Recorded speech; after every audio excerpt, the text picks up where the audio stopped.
Buenas tardes, Buenas doctor. tardes, doctor. Buenas Buenas tardes, tardes, doctor. doctor.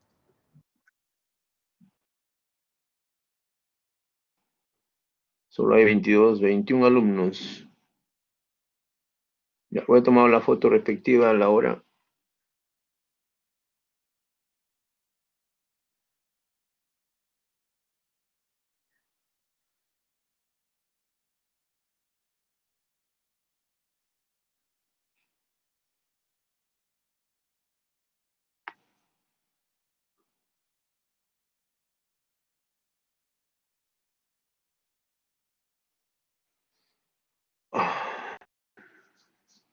El último es Andoni Ojeda.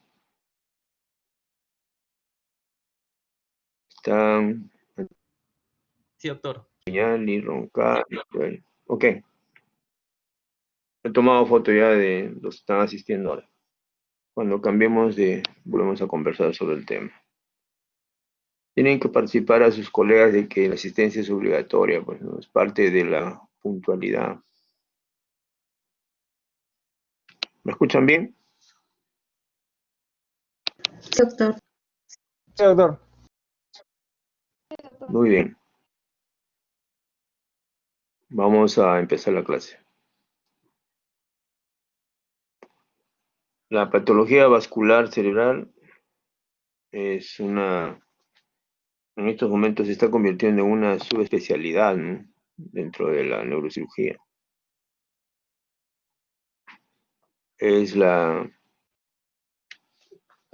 Acá nosotros lo vemos como una clase, pero es toda una subespecialidad que tiene que ver con la cantidad de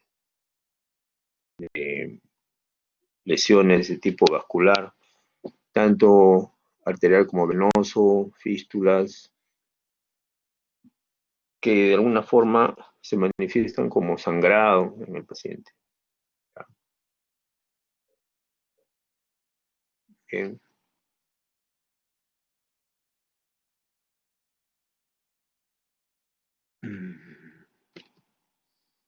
Empezamos.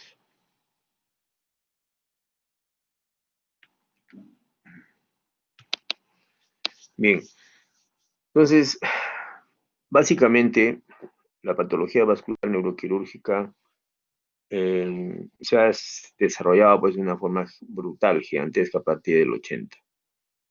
Antes había y era practicada por pocos cirujanos, por la cantidad de dificultades que teníamos para enfrentarla, ¿no? La persona que ven ustedes acá es el doctor Donald Morote Rebolledo.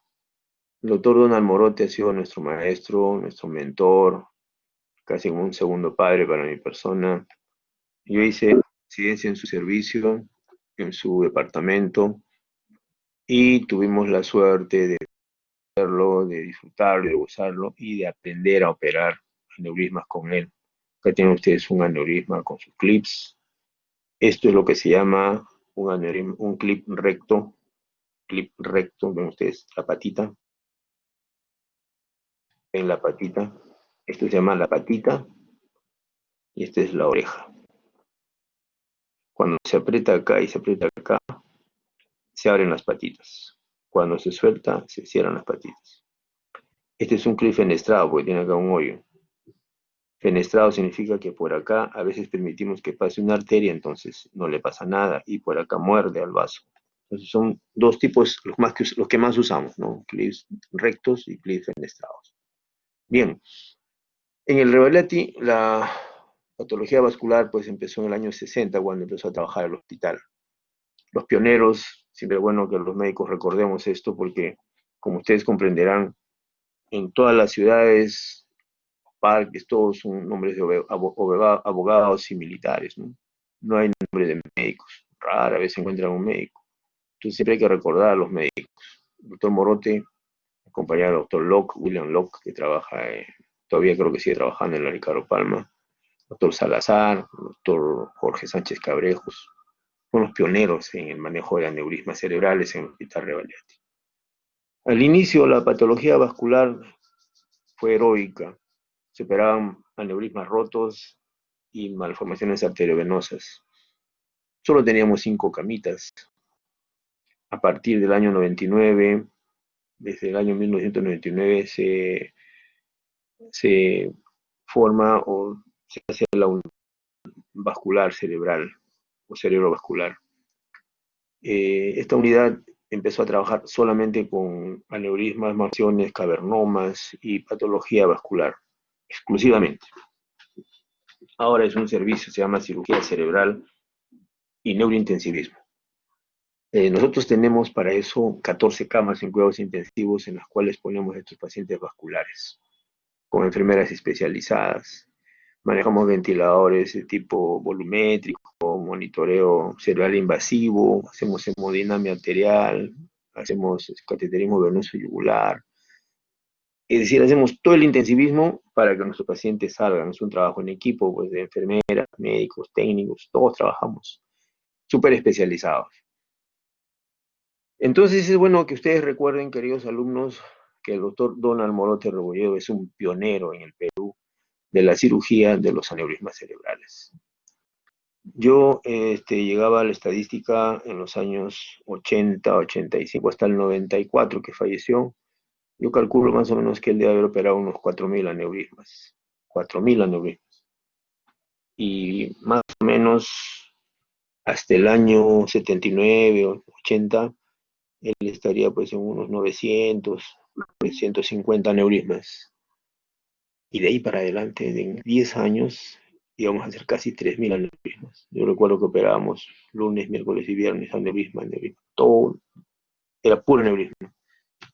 Tuve la suerte de trabajar con él, yo soy un fanático de la cirugía vascular, soy todavía, y yo conseguía hacer arteriografías, pues 3, 4 arteriografías al día para conseguir los aneurismas, ¿no? Y poder operarlos con el doctor. Realmente fue una persona, pero pionera total. En el año 74, el doctor Donald Morote se consigue su tesis doctoral, o sea, él hace el doctorado por San Marcos y presenta este trabajo que se llama Cirugía de los Aneurismas y Malformaciones Arteriovenosas Cerebrales. Con eso él se hizo doctor. Fueron 10 años, 100 aneurismas, 50 aneurismas, 50 malformaciones operadas en el REBA en esos años, desde que se fundó hasta el 74. Hice la tesis doctoral, humilde, en papel periódico. La tengo guardada como uno de mis grandes tesoros, ¿no? El doctor Morote nos enseñó a diagnosticar un aneurisma, a buscar sus elementos, la arteria de entrada, la arteria de salida, cómo tratarlo, cómo cliparlo, cómo a conocer de memoria los clips, la forma, el tamaño, la fuerza de cierre, la consistencia, la forma de ponerlo, en fin, qué sé yo. Todo lo relacionado con la cirugía vascular y la microestructura también. La patología vascular cerebral tiene un lugar común que se llama hemorragia subaracnoidea espontánea. ¿Por qué es espontánea? Porque no es traumática. La hemorragia subaracnoidea, o sea, la sangre en el espacio subaracnoideo, que ustedes saben por lo que hemos hecho en las clases anteriores de cirugía cerebral, PIC, y la clase de hidrocefalia, saben perfectamente que hay un espacio subaracnoideo, que lo estoy señalando acá, que está entre la pía madre y la dura, la aracnoides. Entonces, este espacio está lleno de líquido cefalorraquídeo. Ese líquido cefalorraquídeo tiene una función metabólica, una función mecánica, amortigua el peso, ¿no?, del cerebro y de transporte también de nutrientes, etcétera, ¿no? Pero ¿qué ocurre? Ocurre que en el espacio subaracnoideo ingresan y se distribuyen las arterias. Las arterias. Pero ¿qué ocurre si sangra una arteria? El líquido entra, la sangre entra al espacio subaracnoideo. Entonces provoca una hemorragia subaracnoidea. Y se llama espontánea porque se forma de forma espontánea, o sea, no es provocada por nada. Se presenta y llena los espacios, los llena de sangre. Miren ustedes acá, en el lado opuesto. Acá, esta tomografía, que es el estudio de elección, el estudio más exquisito, más contundente para diagnosticar una hemorragia, nos muestra sangre en las cisternas. ¿Qué cisterna es esta? Esta es la cisterna de la base que tiene la cisterna interhemisférica, por donde está corriendo la anterior. Tiene la arteria cerebral media en la cisterna de la arteria cerebral media. ¿Ya? Tiene la cisterna crural del lado izquierdo, la cisterna crural del lado derecho. Tiene la cisterna Andes, donde ven ustedes, todo está lleno de sangre, se ha pintado de sangre, todo está lleno de sangre. Si ustedes ven un corte más arriba, están viendo el valle silviano en sus dos niveles, valle silviano derecho, valle silviano izquierdo. Acá dice right, derecho. Siempre hay que ver eso. ¿Ya? Entonces ven ustedes que la sangre que difunde por un vaso, la rotura de un vaso, se inunda todas las cisternas. O sea, todos los lugares donde hay sangre se llenan de sangre. ¿Ya? Entonces, la etiología de la hemorragia espontánea, que es la carta de presentación de la patología vascular, desde el punto de vista de su causa, su origen, se debe a malformaciones vasculares, arteriovenosas, perimesencefálicas, alteraciones hemodinámicas, vasculopatías tras trauma cráneoencefálico, discrasias sanguíneas, infecciones, atóxicos, intervenciones quirúrgicas. Eso explica la presencia de sangre. Acá, por ejemplo, tiene usted sangre en el espacio interhemisférico lateral derecho. Esto corresponde a qué lugar? Al lugar de especial preferencia del complejo de la comunicante anterior. Puede ser la comunicante anterior, puede ser A2, puede ser la pericardosa también. Pero está en esa zona. El trayecto a la arteria A1, A2, A3. Por, digamos, por porcentaje de presentación, más o menos el 89% de hemorragias se deben a un aneurisma roto. Se deben a un aneurisma roto. Las otras causas menores son pues una malformación arteriovenosa, trombosis de los venos, de los senos venosos, una hemorragia perimesencefálica no neurismática es frecuente también, disección de una arteria, apoplejía hipoficiaria, todas esas provocan este tipo de problemas. Entonces, nosotros si queremos profundizar más en el conocimiento de esto, debemos saber que la aranoide es una membrana delgada, llena de tabiques, que está, digamos, alojando un volumen aproximado de 150 mililitros de líquido cefalorraquídeo que con una gota de sangre se van tiñendo. Con una hemorragia más o menos intensa se llena. Entonces la sangre extravasa. Más o menos a la conclusión se ha llegado de que con 50 mililitros de sangre ya basta eso para que provoque hipertensión endocraniana, ¿no? Entonces, cuando ocurre salida de sangre, hay eventos precoces, eventos iniciales, ¿no? Cuando ocurre la salida de sangre, la hemorragia, ocurren en eventos, early events, o sea, eventos precoces, después de una hemorragia. Primero se acumula la sangre y se libera y se acumula un hematoma posiblemente, ¿no? Después, en esa zona ocurre una hiperemia reactiva, o sea, hay hiperemia, se llena de sangre, se llena, el tejido se pone intenso. En la transitoria. ¿Por qué? Porque la salida de sangre, ¿qué hace? Nivela la presión que existe en el cráneo, que es de 15 milímetros de mercurio, pongámosle, con la presión arterial sistólica, que son 140. Entonces, ese contacto brusco hace que haya digamos, una especie de apagar la luz, ¿ya? Bruscamente se interrumpen todas las funciones y ocurre lo que pasa en el paciente, pierde el conocimiento. Y después lo recupera. ¿Y qué ocurre? Esa isquemia transitoria provoca una injuria precoz al cerebro. Esa injuria son las primeras 72 horas, que después va pasando a la injuria más tardía, la injuria posterior a eso, ¿ya? Esta injuria provocada por la sangre provoca estrés oxidativo y vasoconstricción. En el fondo, todos estos mecanismos de hipertensión endocraniana, vasoconstricción, isquemia, todos estos mecanismos hacen daño al hipotálamo y ocurre que se liberen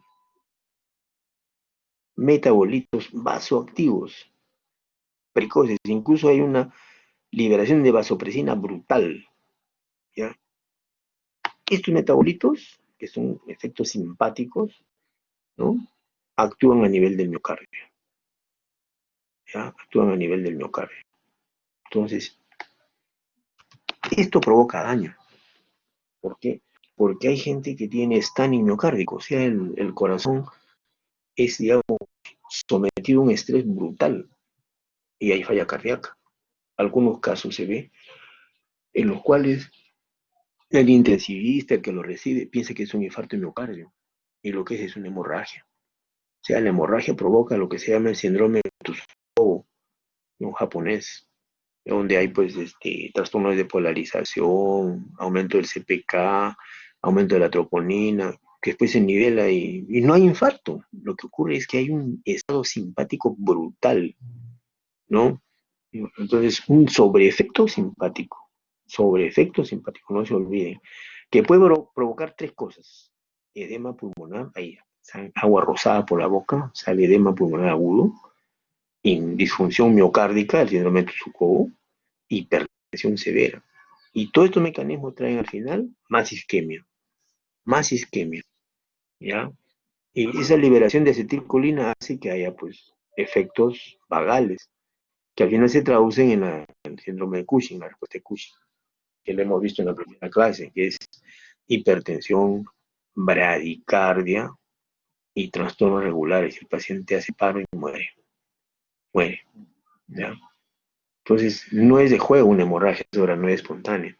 Una hemorragia se llama enfermedad desastrosa o un desastre, es una catástrofe en el cerebro, ¿ya? Entonces, es una enfermedad catastrófica, ¿ya? Por otro lado, también hemos hablado de que ocurre isquemia. ¿Por qué ocurre isquemia transitoria? Por falla en la energía. No hay aporte de nutrientes, no hay oxígeno ni glucosa, hay un metabolismo anaeróbico. Eso trae como consecuencia disturbios iónicos, ¿no? Y a la vez, mecanismos bioquímicos que se van a, digamos, expresar en liberación de glutamato. Y el glutamato es un asesino. El glutamato aumenta la inflamación, malora las células, altera, en el fondo la mitocondria sale perdiendo. Entonces, es la causa de todos los problemas. Entonces, esta salida de sangre sin relación con trauma craneoencefálico, porque se llama espontánea, entonces es la que provoca todos los cambios que hemos estado hablando, que habitualmente es fatal. En un 50% de casos, los pacientes fallecen cuando ocurre la hemorragia subarachnoidea espontánea. Fallecen.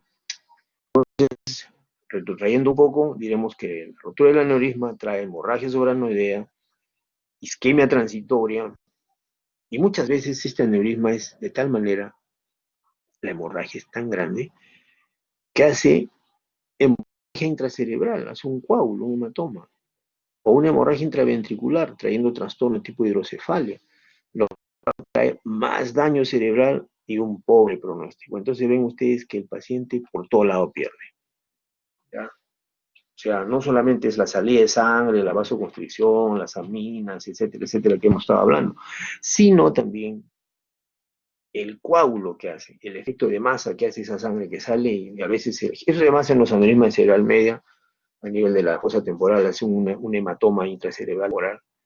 También hemos visto en las rupturas de aneurisma de la comunicante anterior hacia la región lateral, hacen hematomas intracerebrales frontales grandes, ¿ya? Entonces, eso trae como consecuencia problemas.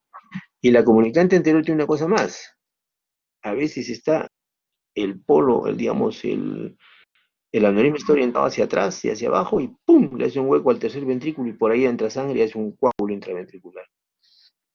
Al hacer un coágulo intraventricular, cierra el monro, hace hidrocefalia aguda y el paciente tiene que ser acudido con un drenaje ventricular externo, si no se muere. Por otro lado, la isquemia transitoria provoca un daño cerebral precoz, del cual ya hemos hablado, ¿no? En la microcirculación, la vasoconstricción, etc. ¿Ya? La hemorragia misma,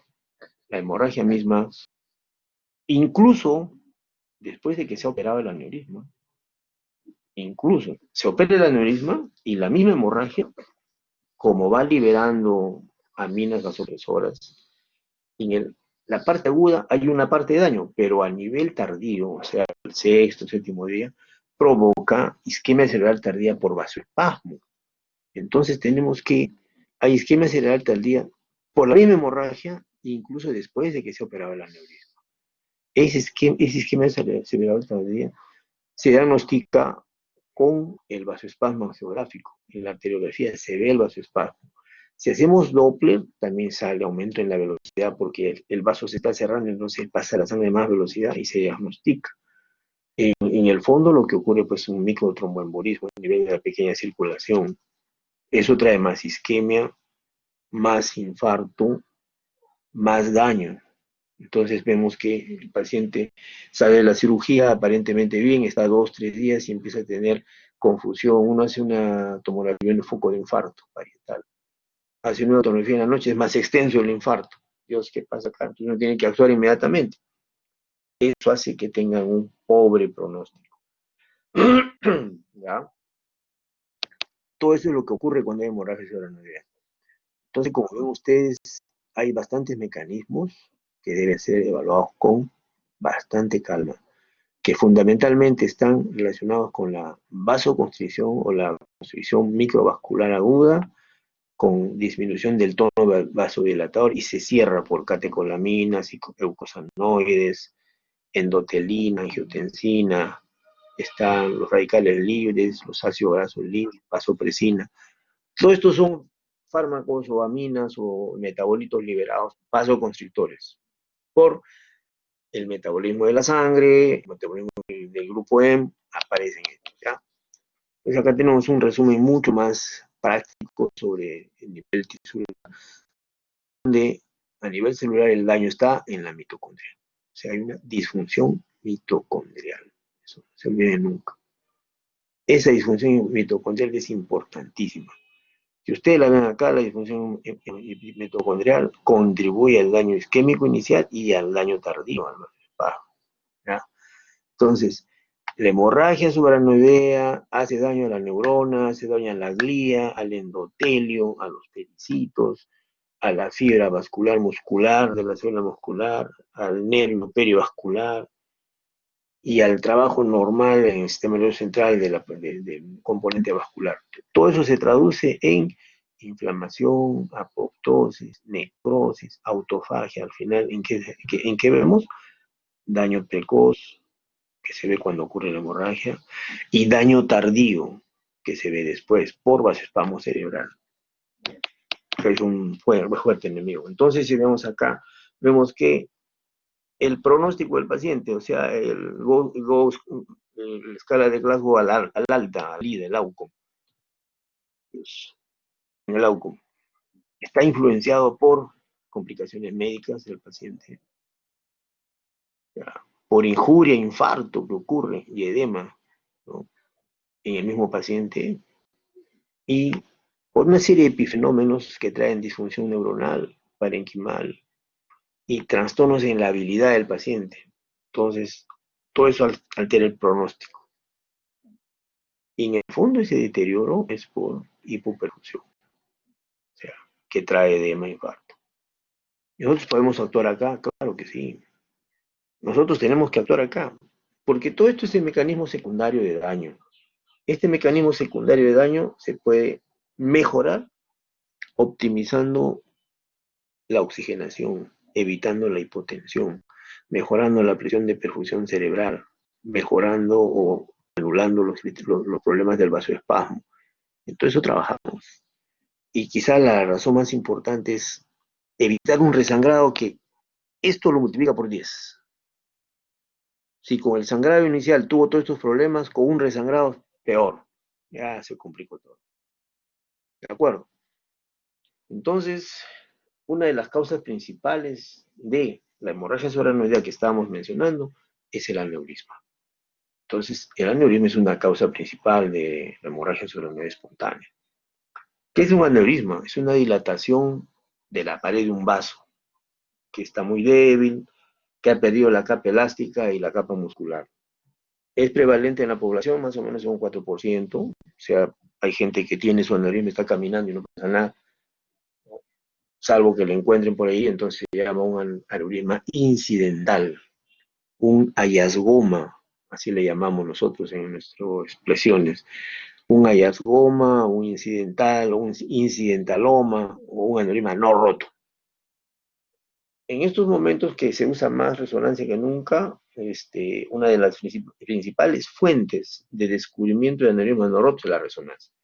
Se le hace al paciente una angioresonancia y se encuentra el aneurisma no roto.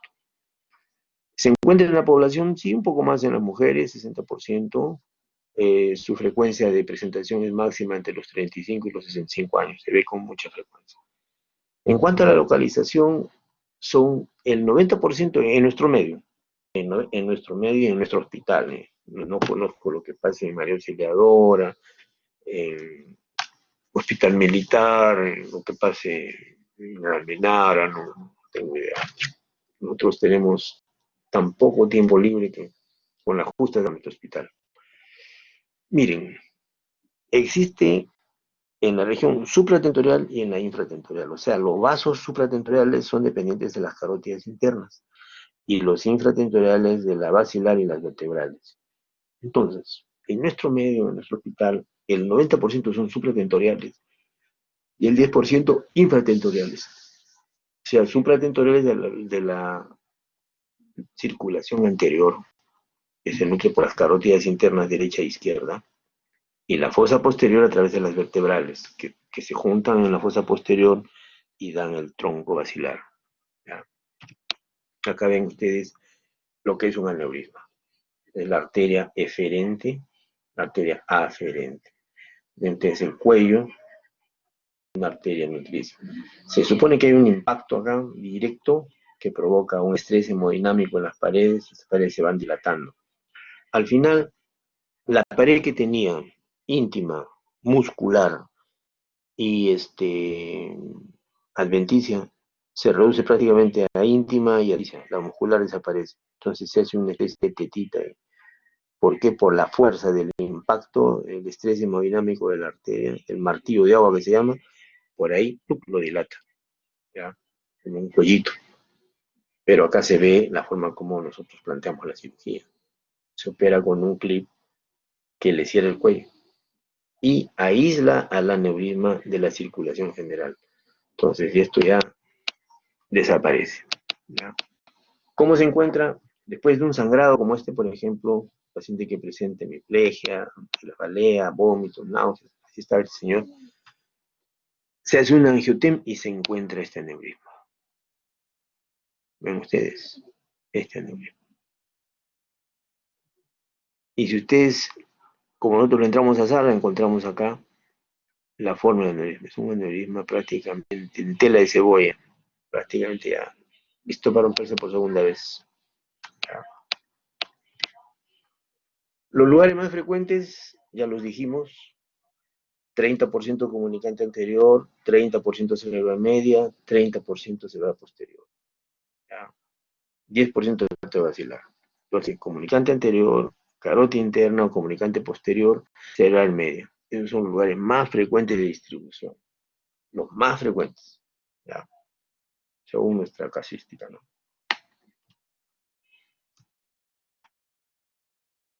Pero el aneurisma cerebral, ¿solo es eso? ¿Es el hallazgo anatómico? No. Vivimos en un medio social. Y cuando una persona que está produciendo, que trabaja, que está, digamos, en una situación económicamente libre de trabajando, el impacto social es alto. Más o menos se calcula que el 20% fallecen, pero en general, después del accidente de la HC espontánea, más o menos un 50% mueren. Otros mueren desde la primera semana y un 30% fallece después. Incluso dicen que la morbilidad es 60%. En general, nosotros hemos encontrado lo siguiente, que el 50% muere, ¿ya? Y de los que sobreviven, solamente la tercera parte, o sea, un 30%, regresan a su trabajo ad integrum, sin secuelas. Los demás no. Los demás quedan con secuelas neurológicas que no les permiten desempeñarse con autonomía e independencia. sea, es gente dependiente. En el Perú, pues volvemos a reiterar, no hay estadística. Se calcula que es más o menos 16 por 100.000. 6 a 16 casos por 100.000, más o menos. ¿Ya? Algo más sobre Perú. Bueno, creo que nada más. En cuanto a factores de riesgo, se plantea que el consumo de alcohol de más de 40 grados, tiene relación con el aneurisma. Por ejemplo, en Finlandia toma mucho licor de papa, mucho vodka de papa, y ese vodka es 60% de alcohol, me parece. Entonces, hay una alta cantidad de hemorragias. Pero aparentemente también otros factores, ¿eh? No solamente ese. ¿Por qué? Porque acá en el Perú también tenemos bastante borrachín y no hay esa frecuencia de aneurismas. No es así, ¿ya? Lo que sí es real es la relación del tabaquismo con la ruptura. Aumenta el 10% el riesgo de ruptura del tabaco. Lo que sí definitivamente tiene mucho que ver es la hipertensión arterial. Los pacientes hipertensos mal controlados, mal llevados, que no se controlan adecuadamente, terminan en problemas. ¿Ya? Tienen un factor de riesgo para la ruptura hemorrágica. Igual el embarazo, el parto. Otro factor es importante, el uso de anticonceptivos orales. Especialmente si se asocia hipertensión, a tabaquismo y anticonceptivo oral, prácticamente se saca la tinca. ¿Ya? Es un factor de riesgo muy fuerte. También el uso de drogas simpático-miméticas como la cocaína y las anfetaminas. En cuanto a la cocaína, hay un trabajo de un coleguita que ha hecho por el Hospital 2 de Mayo en relación con los cocainómanos que usan pasta básica de cocaína en toda esa zona, ¿cómo se llama?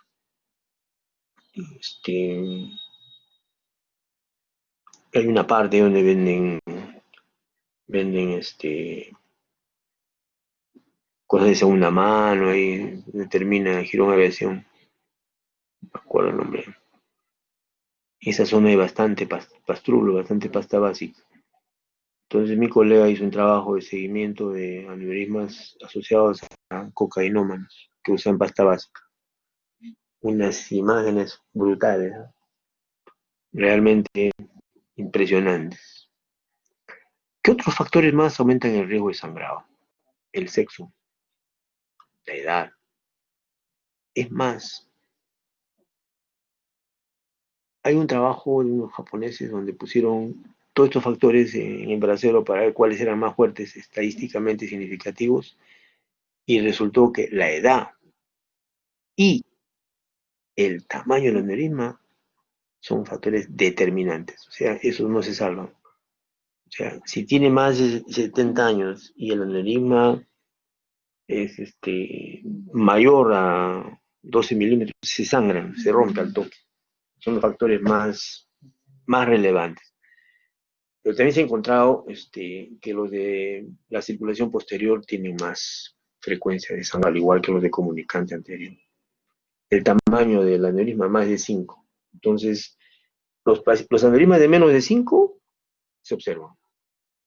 Entonces ya tienen ustedes una pauta. Cuando alguien encuentra un aneurisma y se lo miden y mide 3, 4 milímetros, debe observarse y debe acudir a un neurocirujano.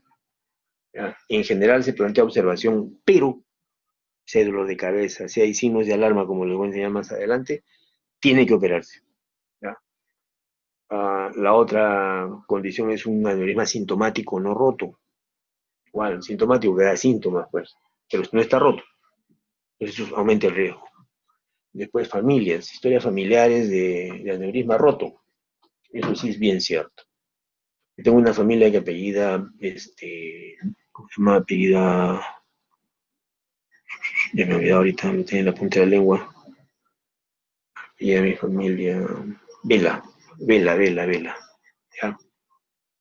Esta familia los conozco pues hace más o menos 40 años. Yo conocí al papá, fue médico, pues, papá muy amigo mío. Su hermana tenía aneurisma, él aneurisma. Un hermano de él falleció con aneurisma. 3 hijos, 2 hombres y una mujer, los 3 hijos con aneurisma. Y una de sus hermanas era secretaria de la ONU, trabajaba en Nueva York.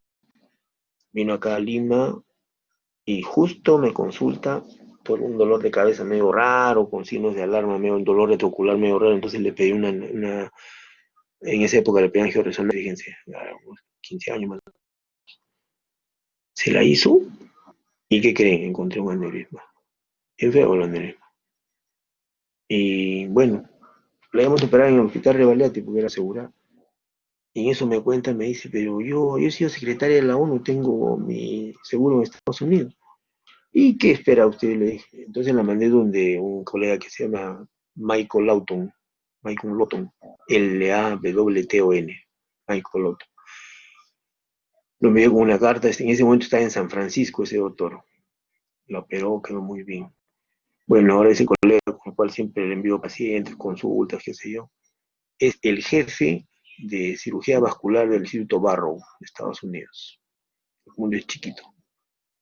Y lo he encontrado 2 o 3 veces en Estados Unidos. La última vez me he encontrado con él ha sido en el último congreso que hubo en New Orleans. Ahí estuvimos, ahí nos tomamos una foto bien bonita. Es un señor muy correcto, muy asequible y nos envía mucha información sobre aneurismas y trabajos que hace sobre cirugía cerebral. Michael Lawton actualmente tiene 3 libros publicados. Uno se llama Seven Aneurisms, trucos y formas de operar. 7 MAVs, o sea, 7 malformaciones arteriovenosas, trucos y cómo operarlos. Y 7 formas diferentes de bypasses. Son 3 libros distintos, de bypass, de malformaciones y de aneurisma, que son pues nuestra Biblia, ¿no? Para nosotros los neurocirujanos vasculares. Como ven ustedes, la cirugía vascular es apasionante, ¿no? Eso con relación a la familia. Otro factor que es clave es hipertensión arterial. Al igual que fumar cigarrillo, pues deben prohibir ustedes en sus casos y en sus pacientes ni fumen ni tengan hipertensión, tienen que controlarse siempre, ¿ya? El cuadro clínico es clásico, muchas veces causa muerte súbita. Generalmente nos avisaban hace muchos años, me acuerdo, escuchaba yo cuando era más niño, decían, ¿te acuerdas del señor fulano de tal, el abuelito de tal, el tío de tal? Pero, sí, sí, sí, ayer le dio un derrame y ha fallecido. Eso que llamaban antiguamente el derrame cerebral era la rotura de un aneurisma. Se rompía la misma y morían. ¿Ya? ¿De qué fallecen? De hipertensión endocraniana súbita, de hemorragia intraventricular con hidrocefalia aguda y como hay el Takotsubo edema o pulmón y falla cardíaca. Con eso se muere. El 50% mueren en su casa. ¿Ya? Es una cefalea brutal, intensa. Dice, la más fuerte de su vida. Generalmente se relaciona con ejercicios, maniobras de Valsalva.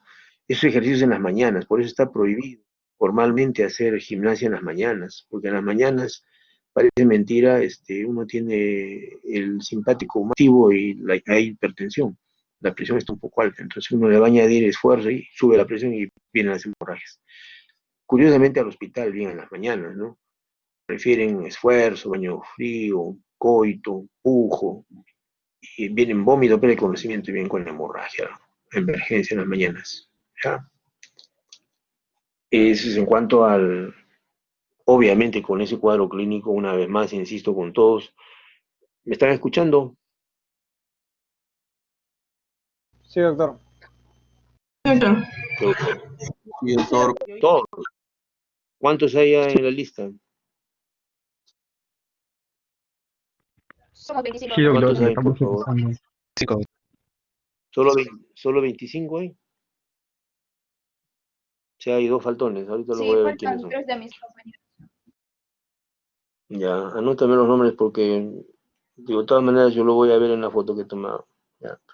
Les quería decir, es inolvidable, cefalea intensa, náusea, vómitos. No van a venir después ustedes, pues, colegas, a ponerme en la historia en emergencia.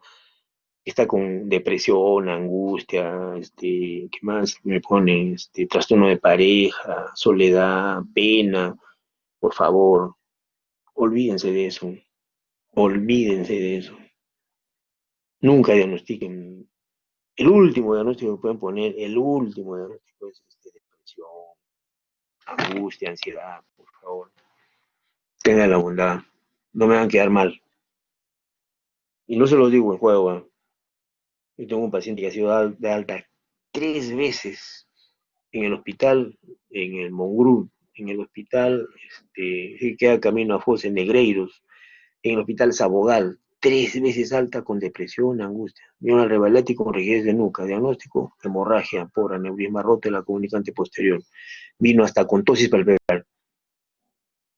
¿Y cómo le van a decir? Pues depresión, angustia. Yo sé que a muchos les gusta la psiquiatría, pero por favor está bien para pasar el curso, pero a la hora de estar en ese, olvídense, tienen que buscarme organicidad. Organicidad. Si no tiene en la tomografía nada, o sea, nada, no tiene nada, no tiene cáncer, no tiene hemorragia, no tiene nada, nada, nada, nada, nada, lo pasan a salud mental. Pero no pongan esas cosas, por favor. ¿Ya? ¿Escucharon todos? No los escucho. Sí, doctor. Sí, doctor. Sí, doctor. Responden, pues. Ok, seguimos. Sí, doctor. Entonces, tiene relación con la fuerza un 30% de casos, sí. Hemos visto hemorragia de este tipo, por ejemplo, en taekwondo, he visto en pesistas, he visto, había uno que era ciclista, me parece. Después hemos visto en todo tipo de gente. Es una cefalea intensa, más o menos. En algunos casos, por uno me refirió que era como si le echaran agua caliente en el pelo, en la nuca arriba, y caía hacia atrás, en agua hervida, caliente, y se desmayó. El 50% pierde el conocimiento. Entonces, nosotros por la cantidad de sangrado tenemos efecto de masa, o sea, aneurisma con coágulo. Aneurisma trombosado, o sea, el aneurisma es grande, puede tener 3 centímetros, 2 centímetros de diámetro, es grande, y adentro tiene un trombo, y hace efecto de masa. Ahora también, el coágulo que sale puede crecer también y hace un efecto de masa. O también puede hacer un vasoespasmo, puede hacer hidrocefalia aguda, por todo eso tiene síntomas bucales. ¿Ya? Hay síntomas transitorios previos más o menos, afasia, paresia, diplopia, pero el que tiene sangrado, bueno, uno lo sospecha y lo ha visto se lo ha metido entre la cabeza, lo ve, lo ve. ¿Ya? En cuanto al examen clínico, encontramos rigidez nucal, pero generalmente es a partir del primer día, 24 o 40 horas. ¿Ya? Sino que neurocitosis que son de rigidez de nuca, pues, no irritación. En el fondo de ojo hay edema de la papila, hemorragia llanoidea, a veces hay hiperglicemia, hay leucocitosis, no se olviden en los primeros momentos, hipertermia, a veces hay soplo a la vez. Y lo que sí es importante, esto es alteraciones miocárdicas, arritmia cardíaca, onda grande, onda tepicúa, onda P, intervalo, segmento, cuerpo. Todo esto se enmarca dentro de lo que se llama síndrome de Takotsubo, o sea, stunning miocárdico, ahí se llama, stunning miocárdico, en inglés no es stunning miocárdico. O sea, hay, digamos, casi como un infarto, pero no es un infarto. Hay una disfunción miocárdica aguda provocada por el tono simpático, por el exceso de actividad simpática, como hemos visto en los primeros slides. Ahora, una vez que sangra, nosotros usamos el Haniges. ¿Qué es el Haniges? Ver cómo está. Tiene cefalea, signos meningios leves, tiene un grado. Primero el Haniges. Tiene pocos signos meningios más o menos claros, no hay déficit, pero más o menos 2. Si hay déficit motor, con compromiso leve de la alerta, signos meningios, entonces ese es un Haniges 3. Como ven ustedes, estos 3 grados más o menos, no está claro el déficit motor. ¿Ya? Debe. ¿Ya? En el 4 sí, en el 4 sí. Hay déficit neurológico. Entonces, el grado 5 ya está agonizando, está muriéndose. Entonces, realmente es usual que nosotros entremos a operar grado 1, 2, 3. Es para cirugía. Entra inmediatamente a operarse. ¿Para evitar qué? Evitar que se vuelva a romper. Porque si se vuelve a romper, ocurre todo lo que les he mencionado y el paciente va a tener más déficit y se muere. Si al comienzo con el sangrado inicial sangrado inicial, murió el 50%. Con el resangrado mueren 15% más, o sea, en 65% de muertos. Y no puede ser. Hay que estar altos. ¿Ya? Los grados 4 y 5 del paciente está muy grave. Necesita que le hagan drenaje ventricular porque de repente tiene una hidrocefalia aguda o necesita estabilizarlo porque tiene un coágulo, un hematoma intracerebral. ¿Ya? Entonces, Hanny Hess nos habla de eso. Entonces, si hay un paciente con hemorragia, sospechamos, decimos, puede ser una hemorragia, inmediatamente hacer una tomografía, por favor, tomografía, inmediatamente tomografía. Sin contraste, ojo, sin contraste. Tomografía simple, ¡pum!, hay sangre. ¿Qué hacemos si hay sangre? Hay dos caminos. Si es alérgico al yodo, tienen que preguntarlo siempre, no vayan a meter la pata. Siendo alérgico le colocan contraste. El contraste de la arteriografía y el contraste de la tomografía es yodado. Se ha visto casos en que se le ha puesto yodo de paciente muerto.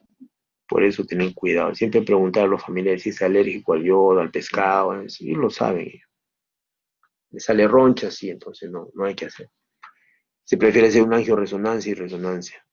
¿Por qué? Porque es alérgico al yodo. Es frecuente ver eso. Si no es alérgico, entonces se le hace su angiotem. Y en el angiotem se ve que tiene. Eso se hace en la noche. Llega el paciente a las 10 de la noche, a las 11 ya tiene la tomografía, a las 11:30, 12 el angiotem. Ya se sabe qué es. Se sabe que una hemorragia subaracnoidea y que hay un aneurisma. Inmediatamente me llaman, hacemos la coordinación, se suspende la operación de mañana y 8 de la mañana se entra a operar el aneurisma. Así trabajamos nosotros. Entra de urgencia el aneurisma. Hasta las operaciones. Es nuestra manera de trabajar. Pero se le hace su tomografía y no es contundente, muy claro, hay una duda, entonces se le hace la arteriografía. Y más todavía, le hacemos la arteriografía, resulta que no hay aneurisma. Pasa así en el 5%. Entonces, si no hay aneurisma, por protocolo, a los 10 días se le hace una segunda arteriografía. Si sale negativo al mes, otra arteriografía. Si sale negativo a los 6 meses y si sale al año. Pero ven ustedes cómo queremos estar seguros que no haya sangrado. ¿Por qué? Porque se pasa, pues se pasa. A veces uno mira y no mira, o mira y no ve. O a veces, ¿qué pasa? Que el saquito aneurismático está con un coágulo, bien pegado el coágulo, de tal forma que pasa el contraste y lo nota. Pero pasando los días, el coagulito se deshace, se deglute, y ahí ¡pam!, se aparece. Pero ya sangró. La posibilidad de que vuelva a sangrar es más alta, entonces hay que hacer, planifica su operación. Hemos visto así casos. Hemos visto casos. También puede ocurrir que venga después de 7, 8 días y la tomografía sea negativa. Entonces, en la tomografía negativa, con cuadro clínico de sangrado, incluso pueden decir que ha estado en Tingo María, pues si no ha podido venir porque no hay avión, ha estado con rigidez de nuca, ya mejor no hay nada. En esos casos se le hace una punción lumbar. La punción lumbar va a diagnosticar, uno, si al hacer la punción sale un líquido amarillo, santocrómico, eso ha sido sangre. Inmediatamente se manda para ver la santocromía. Si es positiva, pasa al angiotem para buscar el aneurisma o para la arteriografía. Se le trabaja, ¿ya? Si es negativo, se le hace resonancia. ¿Para qué? Para buscar en la resonancia con la fase de resonador que se llama T2 estrella o T2 star, se busca focos donde ha habido sangre en la resonancia. Entonces, la resonancia pasa y dice, ¡pum!, acá en esta cisterna pericallosa hay sangre, ahí fue el sangrado. Lo detecta. Entonces, hay formas de estudiar esa zona de sangrado, ¿ya? Totalmente. Acá este es un recuerdo de famoso autor que todavía está vivo, Lacy Yazargil. El doctor Yazargil es uno de los padres de la microcirugía del siglo XX. Él empezó a operar desde el año 75. Para el 80 ya era todo un crack. En el 87, 24 acá publicó este libro brutal que se llama, son 5 tomos, son 1, 2, 3, 6 tomos, 5 tomos. El 1, el 2, el 3A, 3B y el 4. Todo neurocirujano lo tiene, yo lo tengo. Es la colección de la cirugía del Valle Silviano. Este es el Valle Silviano. Cerebral media, bifurcación de la carótida, acá debajo la cerebral anterior, comunicante posterior, coroidea. Conocemos de memoria esto, todo este camino. ¿Ya? El doctor Yasser Gil nos enseñaba neurismas. El doctor Morote aprendió, yo aprendí de él, aprendimos de Yasser Gil. Muy crack el caballero. Nos enseñó a operar neurismas. Por eso siempre lo recordamos a Gacy Yasser, todavía está vivo. ¿Ya? Hay un tipo de aneurisma que se llama silente. No hace nada.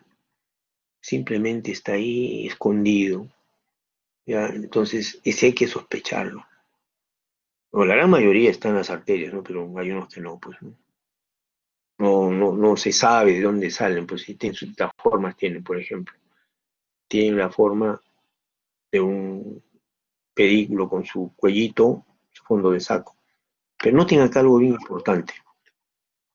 Hay lo que se llama el estrés hemodinámico. La sangre camina por acá. Viene, impacta en esta zona y va dilatando la pared. Porque esto no está, pues. Originalmente esto es derechito, no está. Entonces al impactar hace estrés hemodinámico y genera la formación del cuello y del aneurisma. Es en las dilataciones ahí aparece, en la Y que se llama, en esa parte delgadita y ¡pum! Aparece el aneurisma. Este tipo de aneurisma, por ejemplo, se ve en la bifurcación de la basilar, se ve en la bifurcación de la carótida, se ve en la bifurcación de la cerebral media. ¿Están escuchando? Bifurcación, bifurcación, bifurcación. ¿Por qué? Porque llega y se bifurca pues, en dos, en la basilar, en la carótida interna, en la cerebral media. Y los otros aneurismas son de tipo axilar, o sea, son a un costadito en la Y, se ven en la carótida, en la comunicante posterior, en la coroidea, en la pericallosa, en la callosa marginal, y en las arterias que están la fosa posterior, en la pica, la anteroinferior, cerebrosa anteroinferior, cerebral posterior. Acá tienen, por ejemplo, una cosa interesante, ¿no? Que les quería mostrar a ustedes, un aneurisma pericalloso en un consumidor de cocaína. ¿Ve? Ahí está, bien clarito. Este es uno de los que trajeron del otro lado, ¿no? Me acuerdo cómo se llama esa zona. Esa zona bien peligrosa, es bastante asaltante por ahí. De frente, justo esa calle termina en el hospital 2 de Mayo. ¿Tacora puede ser? Sí, Tacora creo que es. En Tacora. Toda esa zona de Tacora, Tacorita, toda esa zona está lleno de adictos a la pasta básica. Bien, entonces desde el punto de vista de la forma, los aneurismas pueden ser saculares, como acabamos de ver, pueden ser pequeños, grandes, gigantes también, pueden ser fusiformes, como este caso, por ejemplo, fusiforme, ¿se dan cuenta? En forma de uso, fusiforme. Pueden ser gigantes también, tienen más de 25 milímetros, grandes, mira, tamaño de un cuarto de dólar, son grandazos, ¿no? O pueden ser pequeñitos, o sea, desde el punto de vista de tamaño, menos de 11 a 25 grandes, gigantes de 25 milímetros, ¿no? O sea, son de acuerdo al tamaño. Realmente crecen de esa manera. Nosotros hemos tenido bastantes casos de eso. La localización ya la hemos visto, algunas formas, en un aneurisma fusiforme, generalmente se ven en la fosa posterior, un aneurisma sacular con cuellito, un aneurisma gigante, grande, ¿no? ¿Han visto? Grandazo, ¿no? Y un aneurisma micótico, una puntita así, en la misma corteza, que se ve una infección. Es un aneurisma raro, porque se asocia generalmente a infecciones sistémicas, en las cuales el microbio camina por la sangre y llega al final hasta la corteza, una parte externa, y hace un nicho ahí. En ese nicho hace un foco infeccioso, inflamatorio, y dilata la pared y se hace un saquito. Y ese es un aneurisma micótico, un aneurisma infeccioso. Se llama micótico, que no debería ser, porque micótico sería de hongo. Pero se ha quedado el nombre, es un aneurisma infeccioso. ¿De acuerdo? Entonces, el aneurisma hay que evaluarlo inmediatamente. Ver si hay masa y planificar. Acá les veo por ustedes, por ejemplo, el estrés hemodinámico. Ustedes acá el impacto debilita la pared y al final hace este camino. Entonces, es el impacto hemodinámico, el estrés hemodinámico el que produce el crecimiento del mismo, la debilidad y la rotura, ¿ya? Entonces tenemos ese tipo de problemas con tu sangre. Y estos son los signos de alarma. ¿Cuándo vemos signos de alarma? Signos de alarma significa que algo está pasando, se va a romper. Entonces, la mayoría de aneurismas no muestran síntomas hasta que estallan.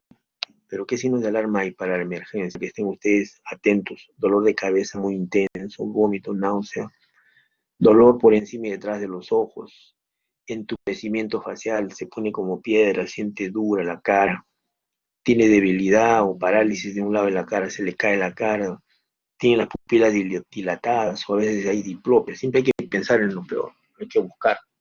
No van a hacer. Como dicen, piensa mal y acertarás. En medicina eso es muy cierto. Yo he detectado un warning sign por lo menos unos 6 aneurismas. Que para algunos no eran, por ejemplo, el caso de una señora que es vigilante del hospital, que la encontré una tarde que yo salía del hospital a las 2 de la tarde, llorando porque el médico de guardia le había dicho que no tenía nada, que estaba psiquiátrica, que estaba nerviosa. La trató pues de paciente psiquiátrica. ¿Por qué? Porque tenía adormecimiento en la cara y en la mano.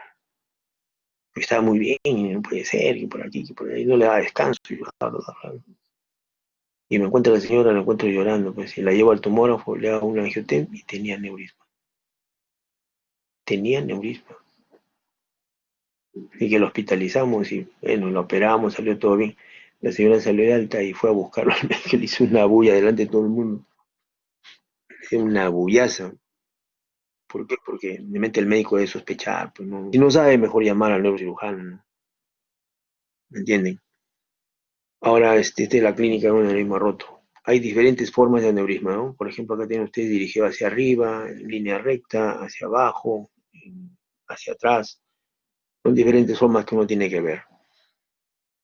¿Qué es lo que se ve en una hemorragia? Por ejemplo, este es un aneurisma que está golpeando el tercer nervio craneano acá. Entonces, provoca parálisis, es aneurisma de la comunicante posterior, de la arteria comunicante posterior. La ven acá la arteria. Digamos, vamos a ver. Acá está. O sea, la patita separa el cuello acá atrás está la arteria. ¿Entienden? Estaría por acá. Acá está. Este es. Hay que poner de acá a acá, hay que poner el grip. Como lo está colocando el colega. ¿No? Entonces, el tercer nervio craneal, o sea, comunicante posterior da parálisis del tercer nervio craneano, hemoventrículo, obnubilación, hemiparesia, a veces da hematoma. Cuando es comunicante anterior, da parecia de las piernas, ¿ya? Tengo un aneurisma ahí. De la comunicante anterior. Esta es la arteria comunicante anterior. Ven ustedes acá el quiasma. Y aquí encima está el hipotálamo. Entonces, este tipo de aneurisma da generalmente problemas hipotalámicos. Este aneurisma da problemas hipotalámicos. Acá están nervios, acá está la lámina terminalis y acá está el hipotálamo. Entonces da diabetes insípida, da secreción inadecuada de hormona antidiurética. Realmente el paciente se complica, ¿ya? Cuando es comunicante anterior. Da crisis hipertensivas, anomalías de ritmo cardíaco. No es un aneurisma bien feo. Entonces tenemos acá un algoritmo. Cuando hay presentación típica, pues, ¿no? Con una tomografía cerebral sin contraste, ya sabemos si hay hemorragia o no hay hemorragia. Si no hay hemorragia, punción lumbar. Si hay hemorragia, angiotem, inmediatamente se encuentra el aneurisma a sala. Si está normal, se repite el angiotem y se repite todo. ¿Se dan cuenta? O sea, esto es con hemorragia, sin hemorragia, cuando uno hace la tomografía.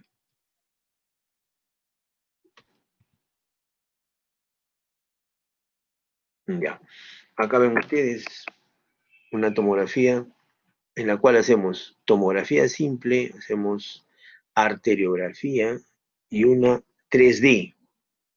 Miren ustedes esta reconstrucción, qué bonita, que se ve toda la imagen ahí. Bien espectacular. ¿Ya?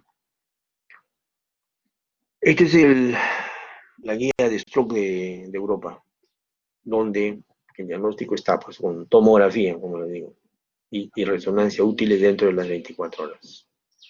La arteriografía debe realizarse si la tomografía no demuestra la fuente de sangrado.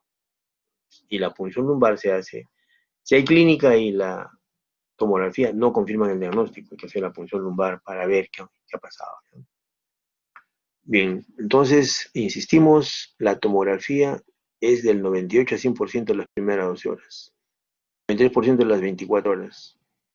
Y después ya baja, pues ya no se puede. Entonces hay que hacer la punción lumbar buscando santocromía, ¿de acuerdo?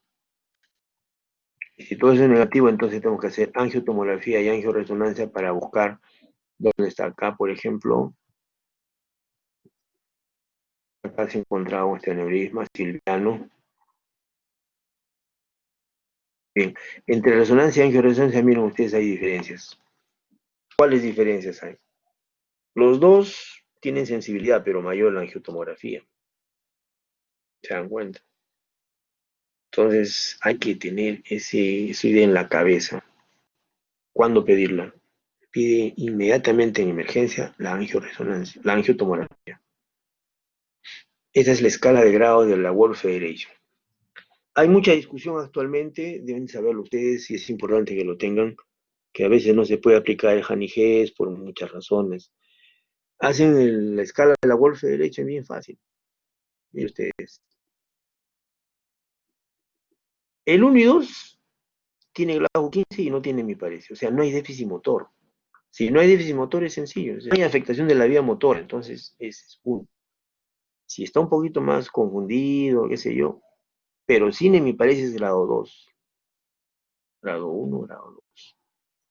Si ya tiene un poco de hemiparesia, pero está todavía despierto, un poco aletargado, grado 3. Entonces, estos tres se benefician con la cirugía, entonces de bajo grado. Acá lo que manda es el déficit motor. O sea, ahí ya entramos a una cosa clara. Falte fuerza. Falte fuerza. En cambio, el Hannig es un poco subjetivo, ¿no? Es un poco subjetivo. No tome en cuenta eso. Y es de pobre ya cuando está pues en estupor o cuando está moribundo, ¿no? O sea, ese pobre grado. O sea, uno es de buen grado y de bajo grado, ¿no? Entonces acá se compara la escala de la World Federation, que les dije, que es la que toma en cuenta el déficit motor, con el Fisher. ¿Qué es el Fisher? La cantidad de sangre. Cuando la sangre está prácticamente ausente es Fisher 1. Cuando es mínima o es menos de 1 milímetro es Fisher 2. Cuando es un poco más fuerte en los ventrículos laterales, Fisher 3. Fisher 4, cuando está muy gruesa las capas de la hemorragia, ¿ya? Y el Fisher 5 es cuando ya pues hay gruesa y está en ambos ventrículos, hay hemorragia intraventricular, ¿ya? Acá tienen ustedes estos casos, ¿no? Donde se ven la cantidad de sangre. Este es intraventricular, es un Fisher más alto. Igual acá, ¿no? Y hay sangre entre los ventrículos, hay tremendas membranas. Miren, comparen esto con esto. Ni modo, pues acá está más grande, ¿no? O acá con acá. O sea, realmente el Fisher nos ayuda mucho a qué? A ver este problema, vasoespasmo. Entonces, mientras más alto es el Fisher, más alto el porcentaje de sangrado. Miren ustedes. Más alto. Entonces, el Fisher 3, 4 tienen 35 y 34% de sangrado. O sea, si uno ve sangre en esta magnitud, dice, este va a ser desangrado. Va a ser vasoespasmo.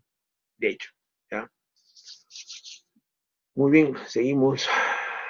La evolución y el pronóstico. La mortalidad, pues como ustedes ya saben, les dije ya al 46%. ¿Por qué fallecen? Por resangrado, por secuelas, y solo el 33% se recuperan de los que quedaron vivos. O sea que la cosa es mala. Mal pronóstico, ¿cuál es? De acuerdo a la escala, pues si ya con bajo grado de Hannig-Hess, o sea, grado 4 o 5, muy mal, va mal. Si ha habido resangrado, si el aneurisma está en la cerebral media, si tiene más de 70 años, si tiene hematoma intraventricular, si es un aneurisma en la cerebral anterior, definitivamente va más mal el paciente. Son factores de mal pronóstico, ¿ya? Y algo importante tienen que ver que la mortalidad en los grados 4 y 5 es 5 veces más que en los grados 1, 2, 3. ¿Ya? O sea, los que entran en hemorragia de bajo grado tienen 5 veces menos posibilidades de ir mal. En cambio, el que entra con esos grados 4 y 5 va mal. ¿Ya? Entonces, eso tiene que hablarse a la familia tiene que saber eso, porque si no, la familia pues inmediatamente se pone brava, quiere que el paciente que llegó en Hani G5 o escala de World Federation en 5 salga corriendo a jugar la maratón, no se puede, pues si llegó mal. ¿Qué complicaciones se ven? Resangrado, vasoespasmo, hidrocefalia, crisis convulsivas, hipertensión intracraniana, son las complicaciones. Las más graves, resangrado, vasoespasmo, hidrocefalia. Vuelvo a reiterar, resangrado, vasoespasmo, hidrocefalia. Es lo más grave que puede pasar. ¿Ya? Hipertensión endocraniana, edema de pulmón, crisis convulsivas son las que acompañan acá. Ven ustedes acá, no neurológicas, pulmón, cardíacas, metabólicas, hiponatremia básicamente. En complicaciones metabólicas, la más grave y la más deleteria es la complicación producto de la hiponatremia. Resangrado, vamos a dar una palabra sobre resangrado. Es la peor plaga. Nos pasa generalmente entre el primero y tercero, mayor densidad en el primer día, o sea, realmente es bravo. El resangrado aumenta la mortalidad, ¿ya? Entonces tenemos que estar atentos al resangrado. Otro problema es el vasoespasmo. Se presenta a partir del tercer día, del cuarto, quinto, sexto día, aparece el vasoespasmo. Ya hemos hablado sobre eso por la vasoconstricción general. Y se ve que el principal factor predictivo es la cantidad de sangre. O sea, al Fisher más alto, más resangrado. La mortalidad por vasoespasmo aumenta, pues, ¿no? Como les dije. ¿Cómo lo diagnosticamos? Con el Doppler. ¿Y qué hacemos con el Doppler? Hacemos el Doppler. Si la velocidad es 110 centímetros por segundo, empieza a subir, ya sabemos que es un paciente que está haciendo vasoespasmo. ¿Y cómo sabemos? Tenemos Doppler, Doppler en el piso.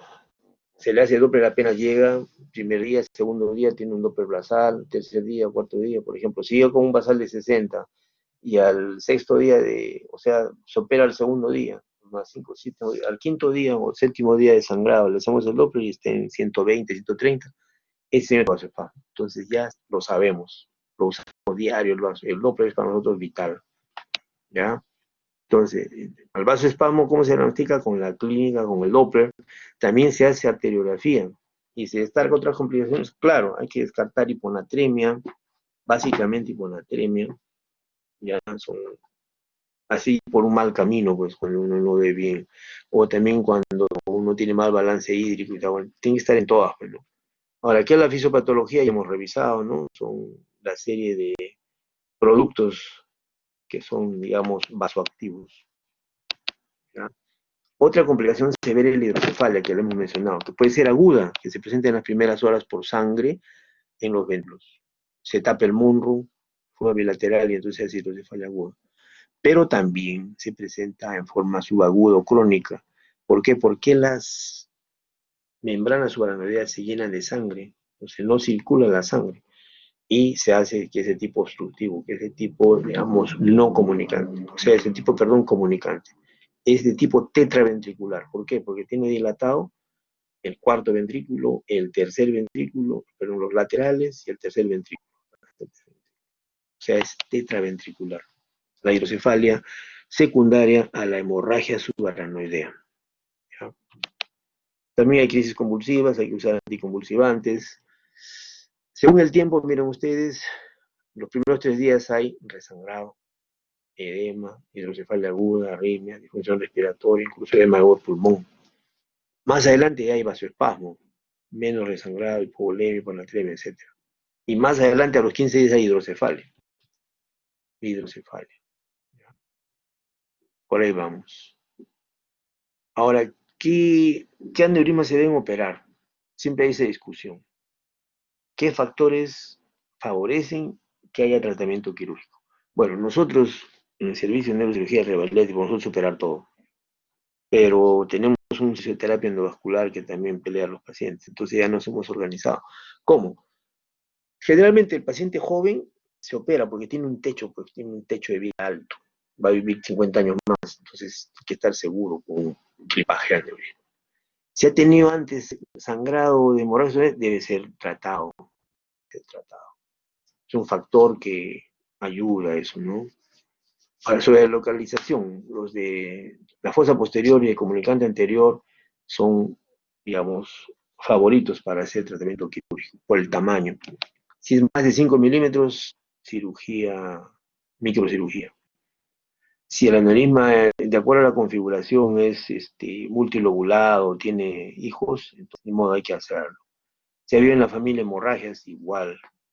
Si hay tipo sintomático, también entra a sala. Esos que tienen, por ejemplo, parálisis del cerebro craneal o cambios en el seguimiento. Siempre les cuento esto en el seguimiento. Nosotros operamos a un señor que es que fue alcalde de Chorrillos por años.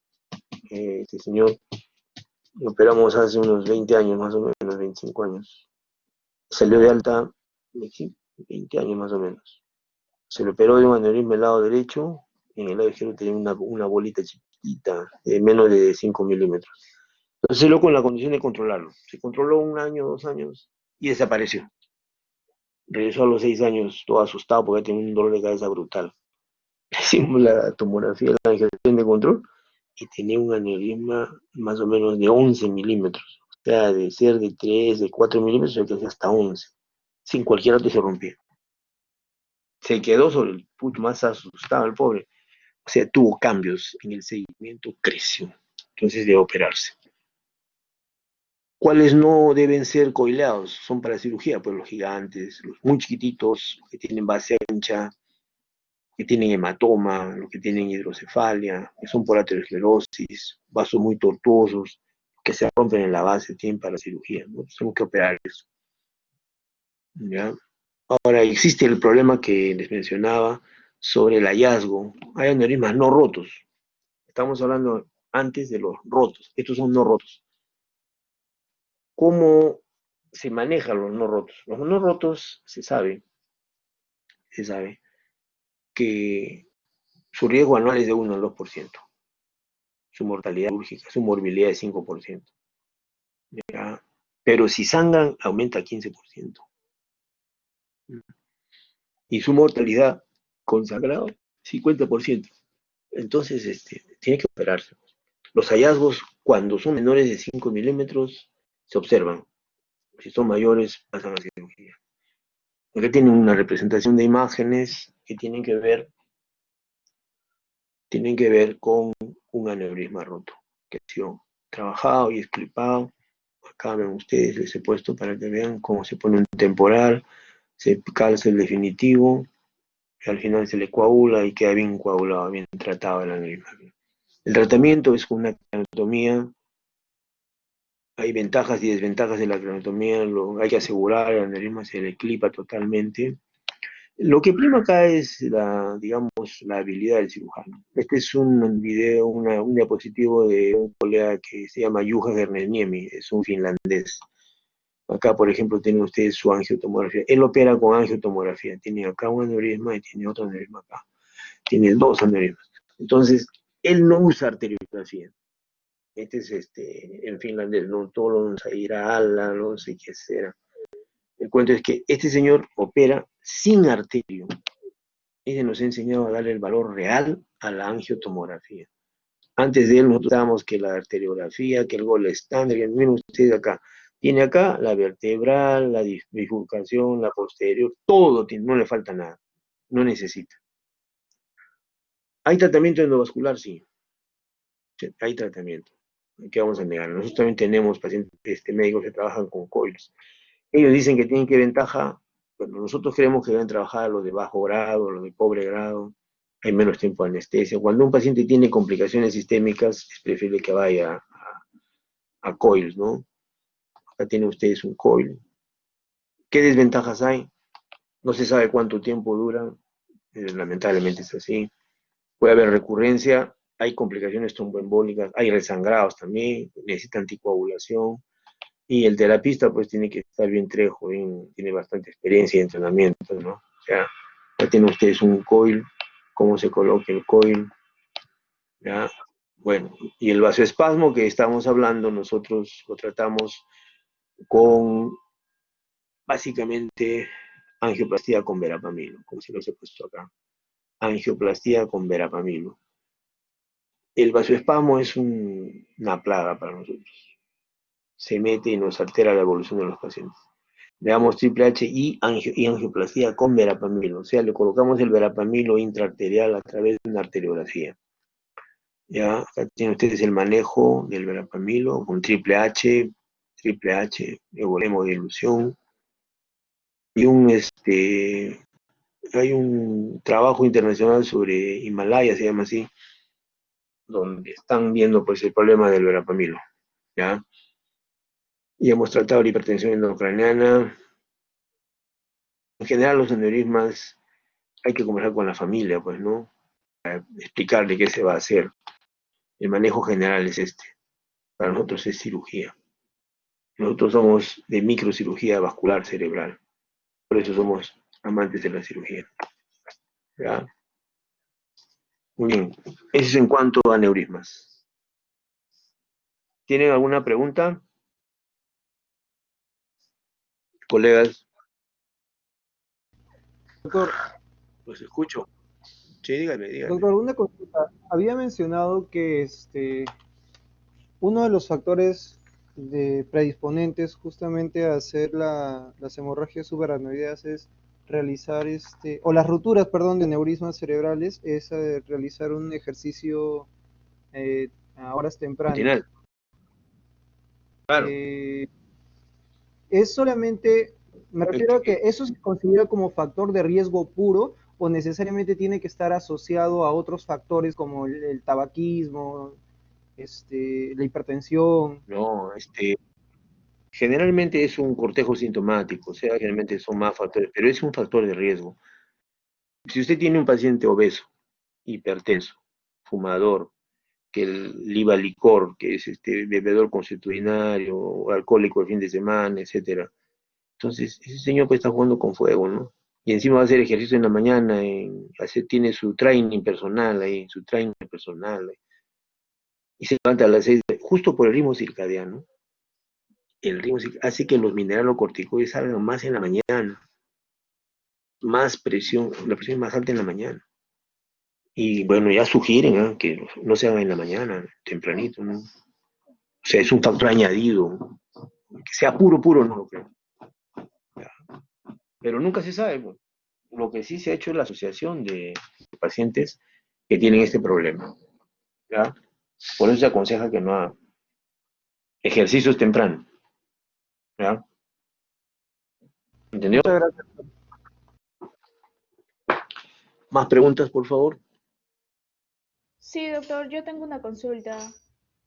Encantado, hija. ¿Los aneurismas son de presentación única o hay la posibilidad de que encuentre un aneurisma en una bifurcación de una arteria y de repente otro aneurisma en otra bifurcación? Bueno, le voy a explicar algo sobre eso, que no he tocado el tema ahora, pero gracias a usted lo voy a tocar.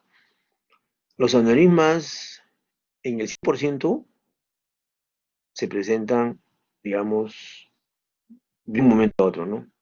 Pero cuando hacemos los estudios, el 20% tienen aneurisma múltiple. Cuando hacemos los estudios de tipo angiotema, arteriografía, el 20% son múltiples.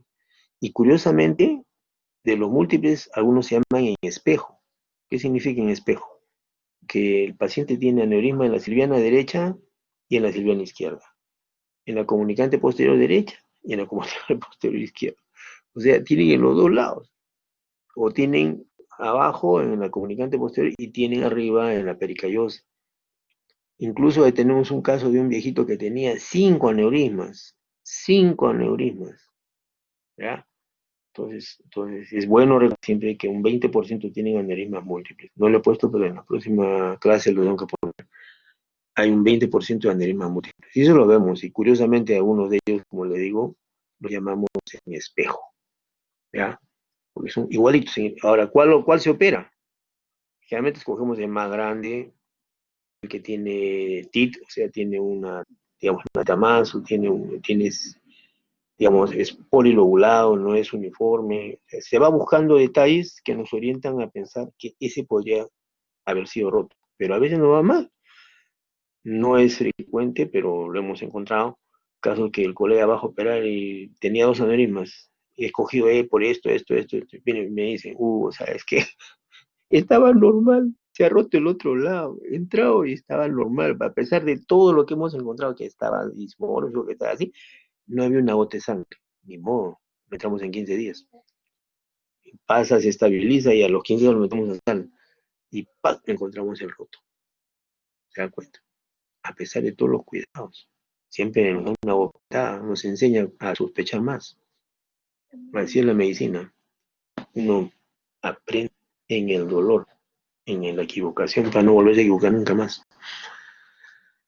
¿Qué más preguntas, hijos? Seguimos.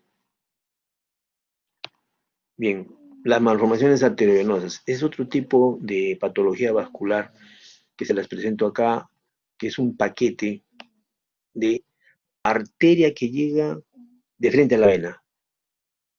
O sea, las venas terminan siendo arterializadas. No existe lecho capilar. Entonces, es una malformación vascular que se forma, pues, es otro detalle más. La malformación es congénita. Se forma in útero. El aneurisma no. El aneurisma no es congénito. ¿De acuerdo? Es importante eso. Entonces, la malformación, como ven ustedes, se forma, y son vasos fetales. Llega la arteria nutriente y ¡brum! Arterializa todas las venas ahí. ¿Ya? Por eso se llama así, malformación arteriovenosa. Entonces acá como la vamos disecando. Bien, es una colección de vasos sanguíneos, ¿no? Sin lecho capilar. No tiene lecho capilar. ¿Dónde está? Bueno, se ubica pues en intracerebral, intraventricular, cortical, subcortical, en todo lado está. ¿Qué cuadro clínico da? ¿Cuál cuadro clínico da? Una buena cantidad, creo que es el 30% de hemorragia. Otro porcentaje alto, 28% da convulsiones. Convulsiones. Y hay mucha gente que, bueno, ahora ya no tanto, pero hace unos años cuando estaba formándome, venían con el antecedente de haber convulsionado en infancia. ¿A qué edad le decía yo? A los 15 años tuve convulsión y de ahí tomo Epamil. Y le han hecho un estudio. No, nunca. Le hago tomografía, ¡pum! Malformación arteriovenosa. O sea, la malformación provoca convulsiones en la gente joven. No hay que olvidarlo, hay que estudiarle siempre, ¿ya? El que sí siempre está presente es cefalea. Cefalea. Y siempre hay cefalea persistente. Y otro cuadro clínico se llama el síndrome de Robo. ¿Qué ocurre? Ocurre que cuando la malformación, por decir, está en el área parietal relacionada con la fuerza de la pierna, cuando el enfermo se pone estresado, empieza a hacer actividad, a hacer cosas, roba, le roba sangre y ¡pum! Empieza a tener déficit motor. Se tranquiliza, descansa, otra vez recupera el déficit motor. Eso se llama síndrome de Robo. También es frecuente, 10% más o menos. Y también la malformación hace efecto compresivo o trastornos demenciales cuando está en el área frontal, ¿ya? ¿Cómo se diagnostica? Con arteriografía, pero se encuentra con tomografía o a veces con resonancia. Entonces, básicamente lo que hay que hacer es resonancia, angioresonancia, tomografía, angiotomografía y hacer la arteriografía cerebral, o la angiografía cerebral. Y se hace 6 vasos, externa, interna y vertebral, porque las malformaciones vasculares también se nutren por la carótida externa, tienen nutrientes de la fosa posterior, o sea, hay que hacer un estudio completo, ¿ya? Las malformaciones arteriovenosas eran un gran problema, digo, eran hasta el año 88 más o menos, 87. Yo me acuerdo haber entrado a algunas malformaciones en los años 80, pues 82, 81, 83. Haber entrado a las 8 de la mañana y haber salido a las 4 de la mañana. O sea, estábamos pelitos a la lucha ahí, parados ahí como soldados, ahí trabajando, ayudando. Pero eran porque eran larguísimas. ¿Por qué razón? Porque había que hacer línea arterial, había que hacer arteriotomía, había que hacer un montón de cosas. Y cuando entramos a operar, estábamos coagula y coagula, graba y coagula ahí sangraba y coágulo y sangraba. Operamos por sacar el coágulo, por sacar la malformación.